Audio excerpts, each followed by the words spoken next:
Top کے لوگوں کو چنتے, جو ریسرچ کرتے, جو ان کو وے فارورڈ ایڈوائز کرتے, تو کیا آج ہم یہاں پہ کھڑے ہوتے؟ لاہور کے اندر چلے مین سٹی ہے, ان لوگوں نے اور کون سے شہروں کے اندر ہاسپٹلز بنا دیے ہیں, پلس ان کا دعویٰ یہ تھا کہ ہم لوگوں کو نوکریاں دیں گے. وہ کہاں ہیں نوکریاں؟ الٹا المیہ یہ ہے کہ ابھی جناب کہہ رہے ہیں کہ ہم سرکاری ملازمین کی جو ہے وہ تنخواہیں بڑھانے جا رہے ہیں. جناب عرض یہ ہے کہ یہاں پہ ڈی چوک میں دھرنا ہوا ہے گورنمنٹ کے ملازمین کا, آپ نے ان پہ آنسو گیس کی شیلنگ کی ہے, آپ نے, وہ تو پروٹیسٹ ہوا ہے. اور آپ کو تو یہ انڈرسٹینڈنگ ہی نہیں ہے کہ جو بیوروکریسی ہے یا جو گورنمنٹ امپلائیز ہیں, چاہے وہ فیڈرل کے ہوں یا چاہے وہ پروونسز کے ہوں, وہ ہر گورنمنٹ کا دایاں اور بایاں بازو ہوتے ہیں اور ریڑھ کی ہڈی کا کردار ادا کرتے ہیں کسی گورنمنٹ کی منیجرنگ میں, اس کی پالیسی سازی میں. لیکن آپ نے تو ان کے اوپر بھی آنسو گیس کی جو ہے وہ شیلنگ کر دی ہے, تو آپ نوکریاں کیا دیں گے؟ جو ہیں ان کے اوپر آپ ظلم کر رہے ہیں, اور جو کوئی اچھا کام کرتا ہے اس کو آپ ہمیشہ شک کی نگاہ سے دیکھتے ہیں, آپ ہمیشہ شک کی نگاہ سے دیکھتے ہیں. خدا کا واسطہ ہے, سب لوگوں کو ایک ہی ترازو میں مت تولیں. آپ لوگوں کا نعرہ تھا ہم کرپشن کو روکیں گے, میں آپ کو بتاتا ہوں کرپشن کے ریٹ ڈبل ہو گئے ہیں. آپ جس ادارے میں چلے جائیں کرپشن کے ریٹ ڈبل ہو گئے ہیں. حد یہ ہے جناب والا کہ اس وقت پنجاب کے ہاسپٹلز کے اندر پبلک کا اتنا ٹریفک ہے اور وہاں پہ ان کو ایڈریس کرنے کے لیے اسٹافنگ کی کمی ہے. ابھی تک وہاں پہ اسٹاف نہیں ہائر کیا گیا. یہ تو میں صرف ایک لاہور جنرل ہاسپٹل کی بات کر رہا ہوں. اگر میں میو ہاسپٹل کی بات کروں یا اور جو وہاں پہ مضافات میں گورنمنٹ کے ہاسپٹلز موجود ہیں تو بات بڑے دور تک نکل جائے گی. آپ کی وہ 1 کروڑ نوکریوں کا وعدہ کدھر گیا؟ ٹھیک ہو گیا. چلے ملک صاحب آپ کا پوائنٹ آ گیا. ریس صاحب ویسے آپ کیا یہ نہیں سمجھتے کہ پی ٹی آئی نے حکومت میں آنے سے پہلے بہت بلند و بالا دعوے کیے تھے, جو ملک صاحب ابھی بات کر رہے ہیں کہ آپ نے نوکریوں کا دعویٰ کیا, آپ نے کرپشن ختم کرنے کی باتیں کی, پھر آپ مدینہ ریاست کی بات کرتے ہیں, تو وہ سارا کچھ ابھی عوام میں نظر نہیں آ رہا. کیا کہتے ہیں آپ؟ صاحب دیکھیں, کوئی بھی چیز جو ہے نا, وہ عمران خان 22 سال جو بات میرے بھائی اسٹرگل کی تھی انہوں نے اس Sir, he did not struggle for the betterment of the Pakistan, he just struggled for the gain of power, sir. ٹھیک ہے, اور وہی ہمیں نظر آ رہا ہے, کیونکہ اگر انہوں نے پاکستان کی بیٹرمنٹ کے لیے اسٹرگل کی ہوتی تو سر ہم آئی ایم ایف کو آج جو ہے نا وہ جواب دے چکے ہوتے. سر چلے راج صاحب کیا کہتے ہیں؟ جب سے پاکستان تحریک انصاف نے اقتدار سنبھالا ہے, ٹھیک ہے, اقتدار میں آنے کے بعد ہی اندازہ ہوتا ہے کہ آپ نے اس گلے کے اندر جو ہے نا وہ چھوڑا کیا ہے. جب ہم نے اقتدار سنبھالا تو ہمیں پتہ چلا کہ جی آئی ایم ایف کے پاس جانے کے لیے آپ نے وہ کھڑا کھود کے ہمارے لیے رکھ چھوڑا ہے, اور اس قوم کو اس دلدل میں آپ ڈال کے چلے گئے ہیں. اس میں کوئی شک نہیں ہے. آپ مجھے یہ بتا دیں کہ دیکھیں, آپ کہتے ہیں جی آئی ایم ایف کے پاس گئے ہیں, آپ نے اس کے علاوہ حل کیا چھوڑا تھا؟ ہم نے برادر ملکوں سے پیسہ مانگا, ہمارے پاس تو سود دینے کے لیے پیسہ نہیں تھا, ہمارے پاس تو قسطیں دینے کے لیے پیسہ نہیں تھا. کیا عمران خان اس ملک کو کرپٹ کر کے چلا جاتا؟ اس وقت اس نے وقتی طور پہ اس معیشت کو سہارا دینے کے لیے وہ آئی ایم ایف کے پاس بھی گیا, اپنے دوست ممالک کے پاس بھی گیا. اب آ کے اس نے 3 سال کی جدوجہد کے بعد آج اس نے آپ کی اکانومی کو کسی حد تک اپنے پاؤں پہ کھڑا کر دیا. آج فرسٹ ٹائم ہوا ہے اس 2 ماہ کے اندر کہ 3 دفعہ پیٹرول کو مہنگا کرنے کی سمری گئی اور 3 دفعہ پرائم منسٹر نے اس کو ریجیکٹ کیا ہے. اس کا مطلب یہ ہے کہ ہم اس بہتری کی طرف چلے گئے ہیں. اور یہ جو کہتے ہیں نا ریاست مدینہ کو آپ تنقید کا نشانہ بناتے ہیں, مجھے بڑا افسوس ہوتا ہے کہ دیکھیں ریاست مدینہ کا نام لینا کوئی گناہ ہے, اور اس کے لیے انشاءاللہ ہم قدم اٹھا رہے ہیں. اور پاکستان کی تاریخ کے اندر پہلی بار ہوا ہے کہ 24 گھنٹے میں انصاف ملنا شروع ہو گیا ہے, قبضے بھی چھوٹنا شروع ہو گئے ہیں. بڑے بڑے جو قبضہ مافیا تھے لاہور میں, ان کے جو محل گرنا شروع ہو گئے ہیں. جو سیاست کے اندر آ کے وہ نقاب لے کے بیٹھے ہوئے تھے اور انہوں نے سرکاری اداروں پر اور سرکاری جگہوں پر قبضے کر کے رکھے ہوئے تھے, آج وہ محل گر رہے ہیں. اور انشاءاللہ ایک وقت آئے گا کہ ہم اس سارے سسٹم کو ایک قانون کے اندر لے آئیں گے. اور یہ اب مسئلہ کیا ہے, عمران خان سے مسئلہ کیا ہے؟ عمران خان سے مسئلہ یہ ہے کہ وہ یہ سمجھتے ہیں کہ یہ بندہ آپ کو ایک کیو میں لانا چاہتا ہے, ایک عام غریب آدمی کو اور ایک جو ہے نا وہ سرمایہ دار کو وہ ایک نظر سے دیکھنا چاہتا ہے اور ایک کٹارے میں کھڑا کرنا چاہتا ہے. یہ اپنے آپ کو اس سے مبارہ سمجھتے ہیں. کبھی ان سے کسی نے پوچھا نہیں کہ یہ آپ محلات کہاں سے لے کے آئے. فرسٹ ٹائم ہوا ہے کہ عمران خان نے پوچھا ہے, اور اس کو پاگل خان کا نام دیتے ہیں. میں کہتا ہوں واقعی یہ شخص پاگل ہے. اگر پاگل نہیں ہوتا تو ان جیسے جو سرمایہ داروں کے ساتھ ٹکر کون لیتا؟ زرداری سے بھی اس نے ٹکر لے لی, مولانا فضل الرحمان سے بھی لے لی, میاں نواز شریف صاحب سے بھی لے لی, اور اس نے تو اپنے کسی بیٹے کو اپنی سیاست کے اندر آگے وراثت کے طور پہ نہیں چھوڑ کے جانا. انشاءاللہ عمران خان کے جانے کے بعد کوئی میرا بیٹا آگے سیاست کرے گا, کوئی آپ کا بیٹا آگے سیاست کرے گا, کوئی اس ملک کا کوئی بیٹا آگے سیاست کرے گا. ہم نے اس ملک کو وراثت کے طور پر نہیں چلانا, اور قطعاً ہم اس چیز کو قوم برداشت کرنے کے لیے اب تیار نہیں ہے کہ کوئی بندہ اپنی اولادوں کو اس ملک پہ مسلط کرے, ہمارے بچوں کو کے اوپر مسلط کرے. قطعاً ایسا نہیں ہونا. بالکل ٹھیک ہو گیا, اس پہ فائٹ کریں گے. چلے رائے صاحب, ملک صاحب ویسے ایک بات سے تو آپ اتفاق کریں گے رائے صاحب کہ دیکھیں ایک تو عمران خان وراثتی سیاست نہیں کر رہے, دوسرا سر یہ جو آج پرابلم ہے ساری جماعتیں ایک عمران خان کے پیچھے لگی ہیں, آپ کی بیوروکریسی بھی لگی ہوئی ہے, یہ ظلم تو ہے نا, آپ ان کو کام ہی نہیں کرنے دے رہے تو وہ کیسے بیچارہ کام پہلے دن ہم ناکام ہو گئے تھے. پہلے دن دیکھیں کس نے کہا ہے کہ بیوروکریسی تو جو ہے, دیکھیں بات یہ ہے ایک وزیر اگر اپنے سیکرٹری سے کام نہیں لے سکتا تو وہ اس کا مطلب ہے کہ اس وزیر کی جو ہے انکمپیٹنسی ہے کہ وہ رائٹ وے میں کام نہیں لے سکتا. دوسری بات جو آپ کہہ رہے ہیں نا وراثت کی سیاست, ماشاءاللہ سے اللہ تعالیٰ جتنے بھی ہمارے پاکستان کے سیاستدان ہیں اللہ تعالیٰ ان کو لمبی زندگی اور صحت عطا فرمائے. عمران خان صاحب اللہ نہ کرے جب اس دنیا سے جائیں گے تو پھر پتہ چلے گا کہ وراثتی سیاست ہوتی ہے یا نہیں ہوتی. ٹھیک ہے نا جی, اور یہ ظاہری بات ہے. نہیں دیکھیں سر وہ اختلاف تو سر جی وہ سر اختلاف تو جو ہے نون لیگ کی بھی میٹنگز کے اندر ہوتا ہوگا اور ضرور ہوتا ہوگا. گزارش یہ ہے کہ ہمیں ظاہر کا پتہ ہے, ہم کوئی ولیوں کی اولاد نہیں ہے کہ ہمیں جو ہے وہ لکھ کے دے دیا. اسٹامپ پیپر پہ بھی عمران خان صاحب لکھ کے دے دینا کہ جناب ان کے بچے کل کو اس سیاسی پارٹی کے وارث نہیں ہوں گے, تو ہمیں نہ تسلیم کرنا چاہیے نہ ہماری عقل تسلیم کرتی ہے. تو ایک تو یہ ان کا جملہ جو ہے نا وہ نل اینڈ وائڈ ہے. یہ اس وقت دیکھیں گے, نہیں سر یہ اس وقت دیکھیں گے جب خدا نہ خواستہ اللہ عمران خان صاحب کو بھی صحت زندگی دے, پاکستان کا ایک اثاثہ ہے, لیکن یہ ساری موروثی سیاست کی کہانی اس وقت کھلے گی. ہمیں کیا پتا کل کو عمران خان صاحب کی کوئی بہن آ جائے, ان کا کوئی چچا زاد آ جائے, کوئی بیٹا آ جائے, جب تک وہ حیات میں موجود ہے ان کی حیات کی بات کریں, وہ وراثت کی بات تب کریں گے جب وراثتی انتقالات چڑھیں گے. وقت ہمارے پاس کم ہے, آپ اپنی بات کو جلدی ذرا وائنڈ اپ کریں ملک صاحب. مزید بس سر گزارش یہ ہے, مجھے آپ کا سوال تھا کہ نون اور شین, تو میں یہ سمجھوں گا کہ یہ ان کی پالیسی ہے, حکمت عملی ہے, اچھی حکمت عملی ہے اور انشاءاللہ وہ اس میں کامیاب ہوں گے.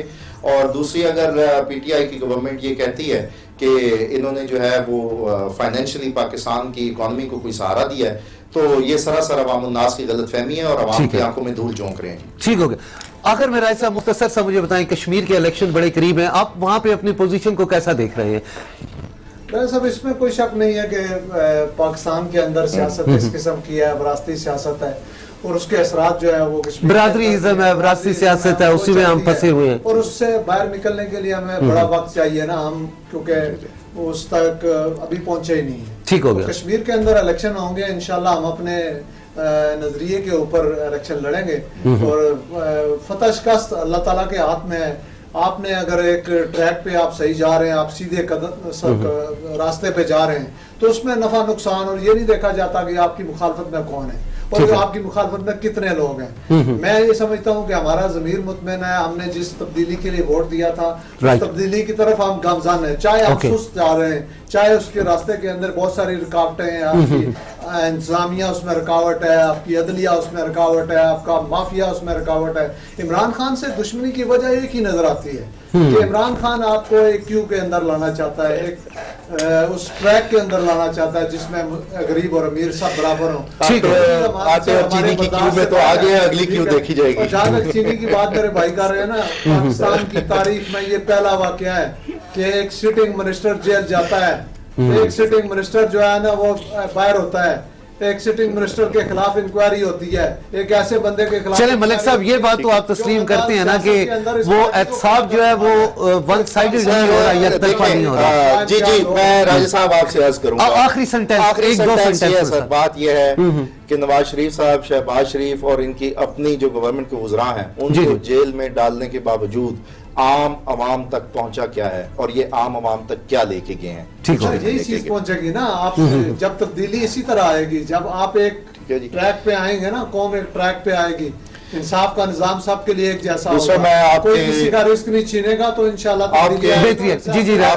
آپ کے پروگرام کی وساطت سے میں کہنا چاہتا ہوں تحریک انصاف کا نعرہ تھا کرپشن اور انصاف. خدا کا واسطہ انصاف پہ رحم کیجئے, بہت سارے ججز کی اپوائنٹمنٹس باقی ہیں, ڈسٹرکٹ کورٹس کے اوپر بہت زیادہ رش ہے, نئے ججز کی اپوائنٹمنٹس کیجئے, بہت سے وکلاء کی جو ہے نا وہ نمبر آیا ہوا ہے ان کے ججز بننے کا, اپنی کورٹس کی کیپیسٹی کو انہینس کیجئے, کچھ آپ کریں گے تو آپ لوگ انصاف دے پائیں گے, ٹھیک ہے نا جی؟ ٹھیک ہو گیا, چلے ملک صاحب بہت شکریہ آپ کا, راج صاحب آپ کا بھی بہت شکریہ, آپ یہاں تشریف لائے. لاسٹ میں ایک جی ذرا مختصر سا پلیز, وقت بالکل ختم ہے ہمارے پاس. خان صاحب آپ کو بار بار کہہ رہے ہیں کہ جائیں انتخابی اصلاحات کرتے ہیں, آپ اگر فری اینڈ فیئر الیکشن چاہتے ہیں, اگر آپ پاکستان کے اندر جمہوریت کو مضبوط دیکھنا چاہتے ہیں, ٹھیک ہے, تو کیا اصلاحات کے بغیر یہ چیز ممکن ہے؟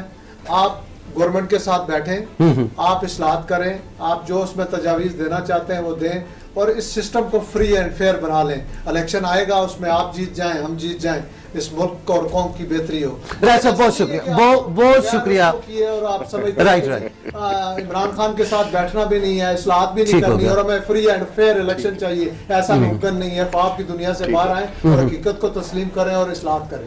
بہت شکریہ راج صاحب, آپ کا بھی بہت شکریہ. ملک صاحب آپ کا بھی شکریہ, آپ یہاں تشریف لائے. فیصلہ ہم عوام پہ چھوڑ دیتے ہیں. ناظرین, آپ نے میرے دونوں مہمانوں کی باتیں سنی, ڈیسیجن آپ کی طرف ہے کہ آپ کیا فیصلہ کرتے ہیں. اسی کے ساتھ ہی آج کے پروگرام کا وقت ہمارا ختم ہوتا ہے. اگلے پروگرام میں پھر آپ سے ملاقات ہوگی نئے مہمانوں کے ساتھ, نئے ایشو کے ساتھ. تب تک کے لیے اللہ حافظ.